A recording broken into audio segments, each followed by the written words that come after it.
Greetings and welcome back to the channel. It is Grotmas Day 4 for the purposes of this video, and we are looking at the new detachment for the Thousand Suns, the Hexmark Thrallband. It's a bit of a mouthful. Now, I have to admit straight up, I shall preface this by saying that Thousand Suns as a army and their mechanics basically go over my head. I find them really confusing every time I've sort of sat down to try and read their rules. So I've had to kind of rely a little bit. I know some people might go, that's a bit silly, they're easy. Well, I'm an old man and my brain doesn't work the way it's supposed to. So I've had to rely on what the internet has said, and from talking to a couple of my friends who play Thousand Suns, and we'll see how that goes. If you agree or disagree, I want to hear down below in the comments, so let me know. So straight up, your original detachment, which was Cult of Magic, had a detachment rule that says in your command phase you choose either lethal hits, sustained hits, or devastating wounds for psychic weapons equipped by your Thousand Suns models, making them a very killy army. Basically, it's why it's quite popular, because it really does the job. This detachment, on the other hand, is kind of the opposite. This detachment has a flow of magic rule, which basically, all in all, feels like the detachment is less competitive. It's not killy. It feels like a much more friendly detachment, a much more casual, opponent-friendly, perhaps, is the way to put it. They're not going to get mullered quite so easily like they would with Cult of Magic, which also means I'm kind of seeing that people aren't going to enjoy it, playing it as much as the default one. But let's see. Flow of magic. So, certain areas of the battlefield are within your army's flow of magic as follows. Your deployment zone is always within your army's flow of magic. At the start of any phase, if you control at least half of the objective markers within no man's land, until the end of that phase, no man's land is within your army's flow of magic. And at the start of any phase, if you control at least half of the objective markers within your opponent's deployment zone until the end of the phase, the opponent's deployment zone is considered to be within your army's flow of magic. So one of the grumbles that I did see, when this dropped, was there were people saying, well, this is basically the Shadow of Chaos type ability Chaos Demons have, and they've just ported it over with a bit of a rewording. And I know there were some people out there on the interwebs who weren't happy with this, considering it lazy writing or lazy design. I don't know if that's the case. I think for the purposes of this detachment, it seems to work. You need to just look through everything else the detachment gives you, and hey, if it works, it works. Don't grumble. In addition, each time a Thousand Suns model from your army makes a psychic attack, you reroll the wound roll of 1. If such a model is wholly within your army's flow of magic, each time it makes a psychic attack, add 1 to the wound roll instead. Okay, yeah, no grumbles on that. That seems quite reasonable. So we jump to the enhancements, and we have Arcane Might for 20 points. Add 1 to the strength characteristic of psychic weapons equipped by models in the bearer's unit. If they were wholly within their flow of magic, add 2 to the strength models of psychic weapons instead. That's nice. 20 points is quite fair. Empowered Manifestation. While the bearer's unit is holding range of your army's flow of magic, add 6 to the range of psychic abilities that the bearer has, including rituals. And each time a model in the bearer's unit makes a hazardous test for a psychic weapon, you can re-roll the result. Again, very, very nice. Empiric Onslaught.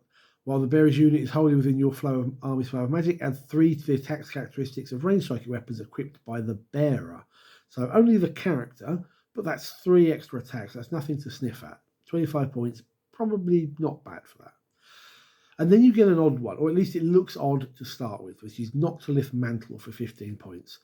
While the bearer's unit is on the battlefield, it is wholly within your army's flow of magic. Models in that unit cannot be selected to use rituals. Okay, so they're always getting that +1 to wound. And that seems to be kind of it, until you jump past that into the stratagems.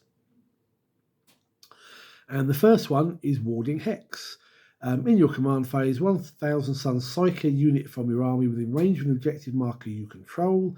If that objective marker is wholly within your army's flow of magic, which it is now for that character wielding the Noctilith Mantle, you've now just given that unit sticky objective. The objective marker remains under your control until your opponent's level of control over that objective marker is greater than yours at the end of a phase. So I can see basically you having a character going, this objective is sticky, jump into another one, this objective is sticky, jump into another one, this one is sticky. Boom. While the rest of the army is off fighting, you've got someone pulling up from behind and basically going, mine. And then you've got that extra flow of magic. So a nice little combo. Then you've got Wrath of the Doomed. In the fight phase, just after an enemy unit has selected its targets, 1000 Sun's unit from your army that was selected by at least one or more of these now gets a Fight on Death ability on a d6, 4+, adding 1 to the roll if you are within the flow of magic. Again, very, very nice, quite handy. Strands of Time. In your movement phase, just before 1000 Sun Psyche unit from your army falls back, you are then eligible to shoot or declare a charge which you fell back. If you're within the flow of magic, you get to shoot and declare a charge in the turn in which you fell back. It does take a couple of readings to get your head around what's the difference between the two, but it is there. So it basically gives them the tactical doctrine. That's quite nice. It's a handy little ability. Through the Veil. Start of the reinforcement step of your movement phase. 1 Rubric Marines or Scarab Occult Terminator unit from your army that is in strategic reserve. If it's a Rubric Marines that you've picked, they gain Deep Strike. So nice, handy for capturing table quarters or those out of the way objectives or whatever your secondaries. However, if it's a Scarab Occult Terminator, then they can be set up anywhere on the battlefield wholly within your flow of magic and more than 6 horizontally from an enemy unit. But if it's a Terminator squad, they can't charge. Okay, so your Rubric Marines can charge, but they're not going to be much cop at it, I would assume. And you're using them more to score you secondaries, whereas the Terminators can drop down and go daka, psychic might, whatever, but can't charge. So again, it's a handy little ability. Scouring Warp Flame. In your shooting phase, 1000 Sun Psyche unit from your army that's not been selected to shoot this phase and is wholly within your flow of magic. They target a unit, they get ignore cover, and then anyone else in your army that then shoots at that unit basically they lose the benefit of cover. So again, a little more corner case maybe, depending on what your opponent's got or the terrain or what have you, but hey, it's still nice. And lastly, Kaleidoscopic Tempest. In your opponent's shooting phase, just after enemy unit selected its target, 1000 Sun Psyche unit from your army that was selected by one or more of those attacks. They gain stealth against that shooting, and if they're within your flow of magic, they gain cover as well. So again, handy dandy.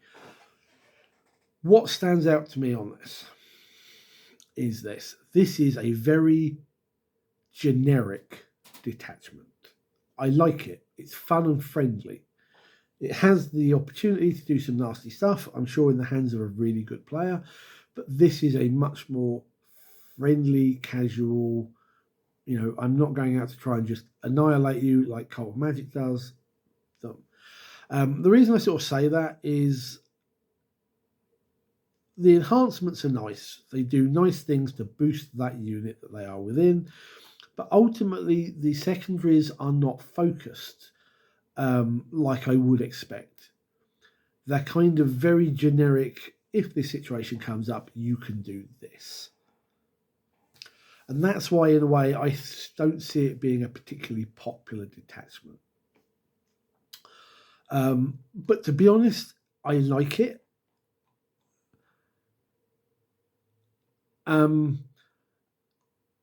I do think it's a bit hit or miss from what I see on the interwebs.